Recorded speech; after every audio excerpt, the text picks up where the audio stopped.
निश्चित है कि बहुजन समाज पार्टी की सुनिए। बहुत मजबूत तैयारी है। जो हमारी नेता मान्या बहन जी ने रणनीति बनाई है, उस रणनीति के तहत हम लोग पूरे उत्तर प्रदेश में 10 की 10 सीटों पर उपचुनाव बहुत मजबूती से लड़ेंगे और जीतेंगे। क्या तैयारी रहेगी कि आने वाले दिनों में बसपा फिर अपने को स्थापित कर सके? देखिए, बसपा आज भी इस देश की कांग्रेस और बीजेपी के बाद अगर पूरे देश में कोई पार्टी तो बहुजन समाज पार्टी है।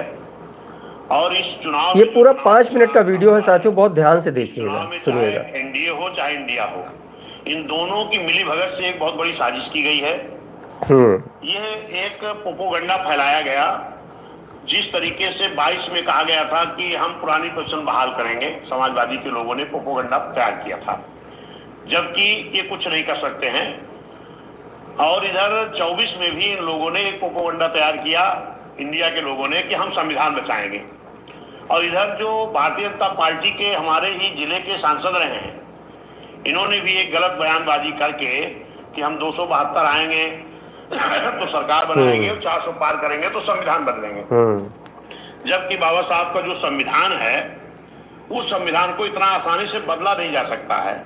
जब बदला नहीं जा सकता है तो बचाने की जरूरत कहां से पड़ गई? तो ये समाजवादी और कांग्रेस के लोगों ने गांव गांव में जाकर के, क्योंकि मैं चुनाव के बाद गांव में गया हूं, जब हमने गांव में जाकर के अपने लोगों से पूछा कि भाई यहाँ तो हमें 4 वोट मिलना था और यहाँ 10 वोट क्यों मिला है, तो लोगों ने कहा कि साहब, समाजवादी कांग्रेस के लोग आए थे और बोले कि आपको जो शिक्षा मिलती है ये बाबा साहब संविधान के बल पर मिलती है। आपको जो नौकरी मिलती है बाबा साहब संविधान के बल पर मिलती है। आपको जो मान सम्मान मिलता है बाबा साहब संविधान के बल पर मिलता है। ये वीडियो वायरल हो रहा, देखिए, भाजपा के एक सांसद बोल रहे हैं कि आप कैसे वीडियो दिखा दिखा के वोट मांगे गए हैं समाजवादी पार्टी और कांग्रेस पार्टी द्वारा, वो सुन लीजिए जरा। जिससे हमारे लोग उस बात को समझ नहीं पाए कि बाबा साहब का इतना मजबूत संविधान बना है, इसको बदला नहीं जा सकता और इसकी आर्टिकल को संशोधन करके किसी को फायदा किसी को नुकसान दिया जा सकता है। तो उसमें अगर हम देखेंगे तो आज तक सबसे ज्यादा जिस तरीके भारतीय जनता पार्टी इन तमाम आर्टिकल को बदल करके नुकसान पहुंचाने का काम कर रही है, इससे कहीं ज्यादा कांग्रेस ने भी आर्टिकल को बदल करके हमारे एससी, एसटी, ओबीसी और मुस्लिम समाज को नुकसान पहुंचाने का काम किया था। उसी कड़ी में समाजवादी पार्टी ने भी आर्टिकल का संशोधन करके एससी, एसटी, ओबीसी का नुकसान किया है, जिसमें मैं कुछ आपको प्रमाण देना चाहता हूं। सुनिएगा जरा प्रमाण। जिन प्रमाणों की मैं बात आपसे कर रहा था कि क्या क्या सपा के खिलाफ रणनीति है बहुजन समाज पार्टी के, आगे आप सुनिए जरा इसी में। लेकिन पूरे देश में कहीं भी, चाहे पीडीए की बात करने वाले लोग हों, चाहे कांग्रेस के लोग हों, इन लोगों ने कहीं भी जो एससी, एसटी, ओबीसी की बैकलॉग भर्ती खाली, इसको भरने का काम नहीं किया। अगर बहन जी उत्तर प्रदेश में भर रही थी तो एक संविधान के तहत भर्ती हो रही थी, बैकलॉग भर्ती हो रही थी। लेकिन अगर इसको किसी ने रोकने का काम किया, समाजवादी ने, तो निश्चित है कि हमारे संविधान के आर्टिकल को बदल करके रोकने का काम किया था।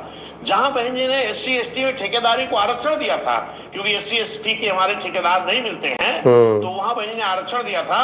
अगर एससी, एसटी का ठेकेदारी कभी आरक्षण खत्म किया तो समाजवादी ने खत्म करने का काम किया, जो बहन जी एक संविधान के तहत दे रही थी, और इन्होंने संविधान के तहत ही समाज का नुकसान पहुंचाने का काम किया। समाजवादी पार्टी लगातार पीढ़ी और संविधान को लेकर के ये गलत है, इनका झूठा है। मैं वही तो बता रहा हूँ कि इन्होंने बैकलॉग भर्ती रोका, ठेकेदारी का आरक्षण खत्म किया, बहन जी ने तमाम अधिकारियों का प्रमोट किया, इन्होंने डिमोशन करने का काम किया। बहन जी ने भरे सदन में प्रमोशन का आरक्षण का बिल लाई थी, जो समाजवादी के संस्थापक रहे उनके नेतृत्व में फड़वाने का काम किया गया था। कांग्रेस की सरकार थी और यहाँ तक बहन जी ने बहुजन समाज में जन्मे संत गुरुओं महापुरुषों के नाम से तमाम जिले का नाम रखने का काम किया था। सुल्तानपुर से बगल अमेठी में जो जिले का नाम रखा गया था, आरक्षण के जनक, पिछड़ों में जन्म लिए, कुर्मी समाज में जन्म लिए बहुजनों के महापुरुष मान्य छत्रपति साहू जी महाराज के नाम से वो जिला बहन जी ने रखा था।